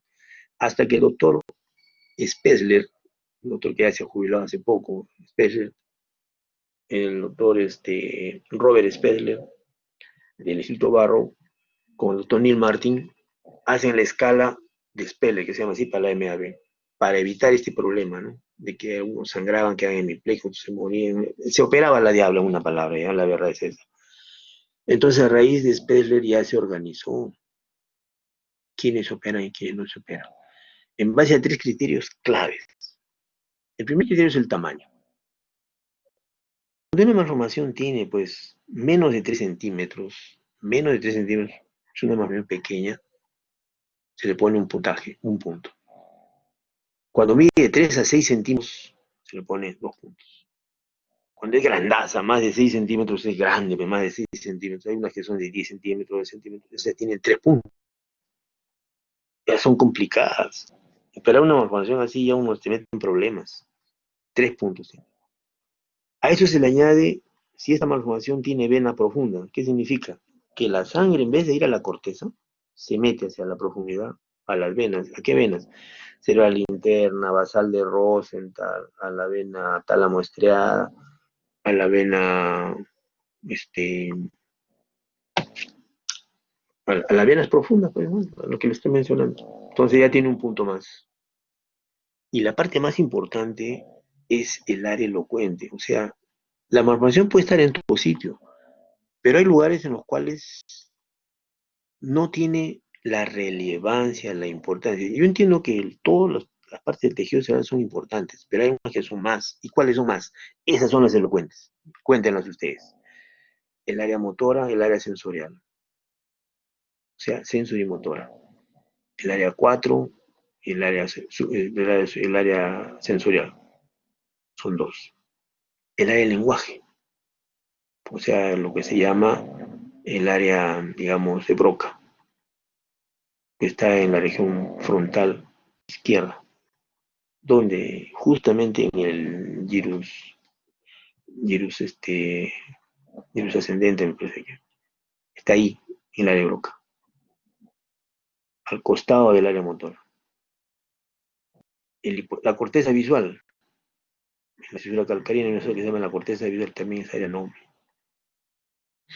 El hipotálamo, o el tálamo, la cápsula interna, el tronco encefálico, los pedúnculos cerebrales y los núcleos cerebelosos. O sea, en la fosa posterior tenemos el tronco cerebral, los pedúnculos cerebrales, los núcleos cerebrales. Son los núcleos cerebelosos, los pedúnculos cerebelosos, el tronco encefálico son áreas nobles. O sea, eso no se toca, eso tiene un punto. ¿Y qué pasa cuando se combina con los puntos? O sea, cuando juega el tamaño, el área elocuente y el drenaje venoso, pasa lo siguiente. Puede ser grado 1 cuando tiene un solo punto, o sea, ven ustedes acá. Solamente la combinación puede ser tamaño, elocuencia y drenaje. O sea, vena superficial, no es elocuente, es en la punta del lóbulo frontal y es tamaño chiquito. Eso se operan rapidísimo, no pasa nada. El paciente queda muy bien. Son acá, son clase A, se opera rapidísimo. También puede ser de grado 2. ¿Cuáles son grado 2? Que tienen tamaño, elocuencia, tamaño y drenaje venoso, o el tamaño en grandazos. Entonces, estas grado 1 y grado 2 se pueden operar. Y si se operan, generalmente uno es un por otro, o sea, el paciente va bien, tiene baja mortalidad. Cuando es grado 3, puede ocurrir que sea tamaño pequeña, en área elocuente y con drenaje profundo, en grado 3. Estas combinaciones son posibles, ¿no? Todas dan tamaño 3, 3, 3, 3. En estos casos de grado 3, el tratamiento debe ser multisistémico. O sea, tiene que ser multimodular. ¿Qué participa ahí? Participa radiocirugía, terapia endovascular y cirugía. Estos casos van mal con cirugía, tienen mortalidad alta. Entonces, preferible empezar con terapia, que le baje el tamaño y empezar a meterle radiocirugía. Si sangre entramos nosotros. Entonces, más o menos es así el manejo, ¿ya? Pero también puede ser que sea 4, clase C de Ponce, o sea, que tengan grado 4 y grado 5. En estos casos se observa, no se hace nada. O sea, si por un lado en los aneurismas nosotros teníamos 1, observación, generalmente no se acepta que no se haga nada. 2, terapia endovascular y 3, cirugía. Básicamente ofrecemos cirugía. Entonces, en estos casos se ofrece 1, observación. 2, cirugía. 3, terapia endovascular o radiocirugía. Entonces, radiocirugía, terapia endovascular, cirugía y observación. Son 4 cosas que se ofrecen a los enfermos con formación arteriovenosa. ¿De acuerdo? Bien claro. Acá tienen ustedes una cartografía donde se ve todo el magma. Entonces acá hay que calificar el tamaño, drenaje y el área elocuente. Igual acá, tamaño, drenaje, área elocuente. Igual ahí, con diferentes imágenes, ¿no? Piensa que hay mirar el tamaño, el área elocuente, la corteza visual, etcétera, ¿no? Es tremenda cosa. Entonces hay que ver quién es quién, ¿no? Entonces eso ayuda mucho a saber, con todas las imágenes que tengamos. El objetivo del tratamiento es eliminar la malformación, ya, de acuerdo al puntaje de la escala de Spessler, ¿no? Ven ustedes. Spessler 1 y 2, cirugía. Spessler 3, microcirugía, terapia endovascular, radiocirugía. 4 y 5, observación. Solo entrar si hubo hemorragia. Solo entrar si hubo hemorragia. O si se deteriora. Antes no. El tratamiento es cirugía o la terapia endovascular. En cuanto a la terapia endovascular, la cirugía, hay una controversia, pues, porque los estudios iniciales de terapia de cirugía fueron un poco desalentadores, pero después mejoraron, ¿no? Porque dependen de la habilidad del cirujano, tiene que ser bien frío, va a asustarse con sangrado y seguir para adelante nomás, pues, ¿no? Realmente ese es el papel del cirujano. La terapia ofrece curación. Al inicio dijeron, sí, se cura, pero al final en estudios a largo plazo se ha demostrado que solo el 90% se cura, el 10% falla. Entonces realmente no se dan gran cosa, ¿ya? Pero ellos insisten en operar, insisten en hacer su terapia, tienen líquidos, una serie de cosas. El otro problema es que cuando se meten a hacer a veces rompen. Hemos tenido una racha de 6 roturas MAB. 6 roturas de MAB, lo cual no está bien, ¿no? Con radiocirugía también se trata al paciente y se le da acelerador lineal. Actualmente se está usando gamma knife, con radiación gamma. Con gamma knife los pacientes están yendo bien, ¿ya? Acá tienen ustedes una malformación profunda, miren ustedes del tálamo, tremenda malformación. Entonces esa pasa a radiocirugía. Cuando hay hemorragia se puede entrar a operar, pero generalmente no, miren, tremenda masa ahí, tremendo magma de malformación. O sea, no es tan sencillo ofrecer un tema. Hay que hacer, tiene que operar, hay que hacerse una junta médica. En la junta médica se determina qué es lo que más le ayuda. Acá tienen ustedes casos de sangrado y malformación arteriovenosa. Acá es una que operamos en el hospital. Entramos a operar, acá está la malformación debajo, en el surco, sacamos en bloque, venita frente, sacamos toda la MAB, ¿no? Bien, unas palabras finales, quedan 10 minutos, sobre el cavernoma. ¿Qué es un cavernoma? Un cavernoma es una patología bien especial. Tiene sinónimos: angioma cavernoso, hemangioma cavernoso, malformación cavernomatosa o cavernoma. El cavernoma es un tejido primitivo, en algunos casos le llaman hibernoma, ¿ya? Es causa de hemorragia subaracnoidea, por supuesto que sí.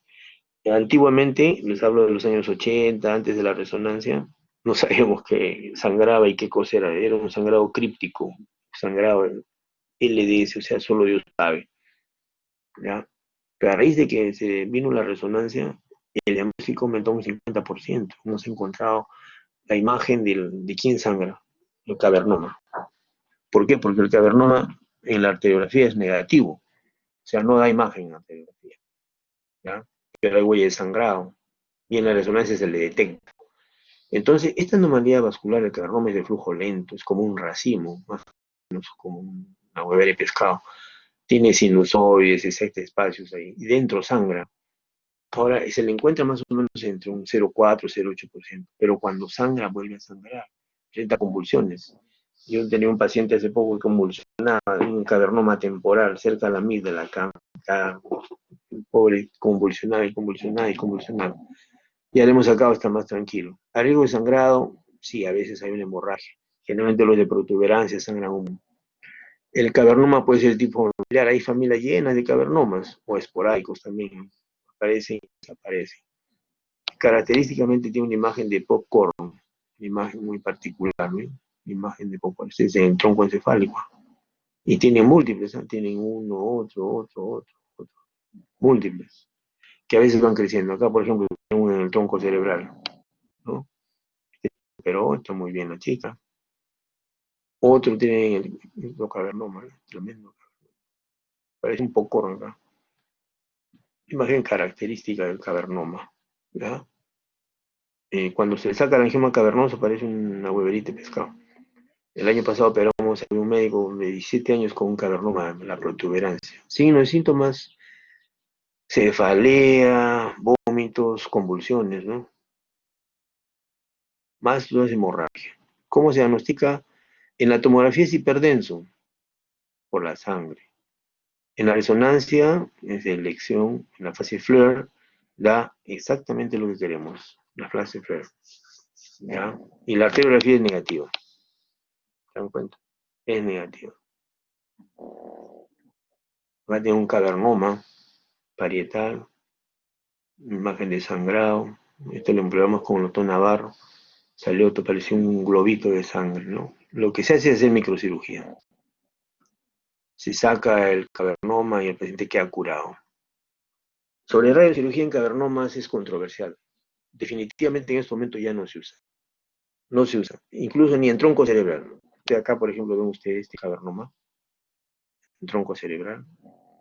Nosotros en el año 97, 98, hasta el 2005, mandamos al hospital, se llama hasta el Miami Health South, no sé cuántos, en Miami, mandamos 10 cavernomas, 10 cavernomas de tronco, de mesencéfalo.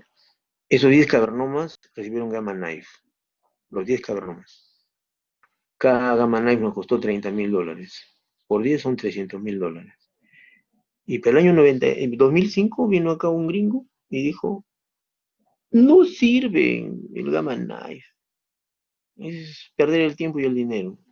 Y la institución hizo un juicio administrativo a los que mandamos los pacientes de Estados Unidos para hacerle el tratamiento. Uf, teníamos que devolver $300.000 del gasto. Entonces nos pusimos las pilas, hicimos estudios pues dobles, por todo lado buscamos información de carnomas. Al final jugamos al empate. Ni sirve, ni no sirve. O sea, no está demostrado que sea útil, ni está demostrado que sea inútil. Ante la duda, no. Bueno, empate, quedamos libres de polvo y paja. Pero lo que nos quedó de enseñanza es que no se usa. El cavernoma hay que operarlo. El cavernoma hay que operarlo. Cuando está sangrando mucho, ha hecho 2, 3 sangrados, cuando convulsiona, entonces hay que operarlo. En cambio, cuando es sólido sintomático, no hay ningún problema. El riesgo de hemorragia, como ustedes, es de 0,25 a 6% por paciente por año. Pero cuando ha sangrado aumenta 35%, entonces mejor es operar. Nosotros los operamos sin ningún miedo. Nos entramos a la sala, sacamos el cavernomita. ¿Ven ustedes acá? Se entra y sale el cavernomita. Sale el cavernoma. El manejo conservador cuando hay convulsiones, ¿no? Cuando hay convulsiones se le da anticonvulsivante, se le tiene tranquilo. Ya tenía este caso de Gretchen Ramírez. Vino con ecografía, ya trabajaba creo que en WUM, me parece, y dolor de cabeza, náuseas, vómitos, tomografía, ese tipo de sangrado. Le hicimos su resonancia y aparece esta imagen popcorn. Arteriografía negativa, se operó, era un cavernoma. Arteriografía negativa, pero un cavernoma. Bien, ahí quedamos. Sobre fístula no les voy a olvidar, deben estar cansados. ¿Preguntas? Sí, doctor. A ver. Con respecto a las malformaciones arteriovenosas, ¿cuándo es, hay una razón para poder hacer complementar la escala de Spencer-Martin con la de Lawton-Young? No, lo que pasa es que la del Elton John se usa actualmente en algunos lugares, no en todos. El tema que el Elton John toma en cuenta la edad y además toma en cuenta si es compacta o es en nido. O sea, él le añade más criterios para, digamos, afinar la. Lo que pasa es que el Elton John, digamos, es un perfeccionamiento de la Spell de Martin. Lo que ocurre es que el Sperry Martin se ha hecho ya pues de lo más popular, pero cuando hacemos la junta médica tenemos que usar Lawton Young, tenemos que usar Ponce y tenemos que usar Sperler, pero primero entramos con Sperler. Si es un Sperler Martin 1-2, no tiene nada que hacer Lawton Young, pues se opera, no hay ninguna discusión. Donde entra bastante es en la grado 3, en la tipo 3, ahí sí hay discusión. ¿Por qué? Porque hay tres tipos de cavernomas, de malformación arteriovenosa, 3A, 3B, 3C. Entonces, ¿cuál de ellas es primero? Si entra a cirugía o entra a terapia. Ahí sí hay discusión. Y por eso le decía que hay que hacer junta médica. Y en la junta médica, la Lawton Young entra mucho apoyando a la microcirugía. Pero hay otras escalas, una escala de Minnesota, otras escalas de Buffalo también, entran apoyando a la terapia. Y hay otros que entran apoyando, no me acuerdo el nombre, entra apoyando a la radiocirugía, a la radioterapia. Entonces, en la junta médica se decide qué es lo más conveniente para el paciente. Y aparte de eso, qué decide la familia. Yo tengo dos casos de jóvenes que el año pasado los he mandado a la cirugía Gamma Knife. Incluso uno que ya estaba ya prácticamente desahuciado. ¿Por qué? Porque el paciente joven tenía una malformación talámica, en tálamo izquierdo, ¿ya? Entonces, cuando le hacen, nosotros lo tratamos de hemorragia. Hicimos la junta médica y consideramos que debía hacerse un par de sesiones de terapia oncológica y pasar a radiocirugía. Bueno, le hicieron una, le hicieron dos y quisieron hacerle tres. El chico estaba más o menos estable. Y dijo, no, ya mucho, mejor hagamos nada, ya está chiquita. Entonces, la terquedad de los colegas, no, que hay que hacer otra más. Le hacen otra más y queda hemipléjico. Entonces, sí hubo un gran problema judicial. Tuvo que hacer la junta médica y lo mandamos a. Menos mal que se recuperó. Fue a Gamma Knife, a pesar de la oposición de los colegas, querían hacerle más terapia. Y se recuperó muy bien. Entonces, cada caso es un mundo, pues cada caso es muy particular. Y hay que discutirlo profundamente para ver qué es lo que más le conviene. Pero no son excluyentes, ¿ya? Muy bien. Gracias, doctor. Más preguntas de los jóvenes. Solo hay 26, han faltado dos. ¿Quiénes han faltado? No quiero volver a tomar la foto. ¿Qué dice la delegada? ¿Quiénes han faltado? Sí, doctor. Falta mi compañero Freddy, que está pasando por una situación familiar delicada. Falleció un familiar suyo. Y ¿Pero falta quién es mi su, compañero su Andon. ¿Cómo? Ándale? ¿Pero qué familiares, qué tipo de familiares? ¿Qué parentesco? ¿Su papá, su mamá, su hermano? Sí, su mamá ha fallecido por COVID. Ay, caracho, qué pena. Han llegado mi sentido pésame. No hay problema. Terrible. Bueno, ¿y quién más falta, me dice? ¿Andoni? Y Andoni, sí, ¿El apellido cuál es? que es ¿Cómo? Ojeda, Ojeda. Ah, el último, Ojeda que he visto. Sí, Ojeda. que sí estuvo conectado al principio, pero me escribió hace un rato, me dijo que tiene problemas con su internet y que no le permite volver a entrar a la sala, pero sí ha estado en la clase. Bueno, ya le mandé el equipo de diapositivas, ¿ya? De las dos clases, para que las compartan. Sí, ¿De doctor. acuerdo? Muy bien. Listo. Entonces, más tarde le envío la relación del seminario también, ¿ya? ¿Ok? Ok, doctor, gracias. A ustedes, buenas tardes. Cuídense. Hasta luego. Gracias, doctor, hasta luego. Hasta luego, doctor. Muchas Hasta gracias. luego. Gracias, doctor. Gracias, Doc. Hasta luego.